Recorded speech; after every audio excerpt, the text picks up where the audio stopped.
Coach Massi here from M2 Speed, Strength, and Performance with another episode of Move Your Feet. Today we're going to be answering a viewer's email, so here it goes.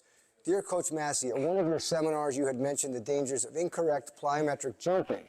I believe you referred to it as force production for bilateral jumps to unilateral landings. Could you please clarify? I just opened a facility and will be performing plyometric progressions with groups of athletes, and I don't yet have a lot of equipment. Jennifer Swain, Cleveland, Ohio. Well, Jennifer will definitely try to address that today. Maddie, come on up. I think what Jennifer's talking about is the advent of what we see a lot of people doing, these bilateral jumps and landing on a single leg. We're not a big fan of it. From sort of a symmetrical perspective, if you look at your pillar or your column, when you do that type of jump from a bilateral base to a unilateral landing, you're off kilter, right? And what that does is it starts putting undue pressure and tension through the hip, knee, and ankle joints. So we don't love it. You're taking a lot of power that's generated from two legs, and you're trying to catch and mitigate that force with one leg. We don't love it, right? So Why don't we do this? No, we don't. Why don't we do this? Why don't you demonstrate a single leg jump to a bilateral, from unilateral to a bilateral? Simple stuff. Okay, so that makes sense. That one leg is not going to produce a ton of force, and you know, you can really catch it with your two legs and mitigate it with your two legs. Now, why don't you start a little further back and just show what that alternating one leg to two leg looks like. Good. There you go. So that's simple too. And then obviously just show them a bilateral standing progressing long jump is what we call it. And rest. Good. So as you can see, Matt's being really, really soft on the landings. He's mitigating that force. But you know, you have to understand that when Maddie's on one leg, now just do one leg to one leg. I don't care which way you do it. That's more like a bound, right? Now let's go same leg to same leg. One leg to one leg, same leg. Okay? Good. Rest. So when he has that one leg jump, you see he really has to mitigate his body, his power pillar.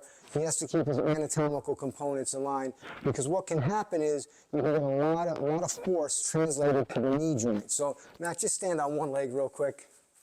Okay, so Maddie's on one leg. Right here, take that back. Stand on this leg, it's easier.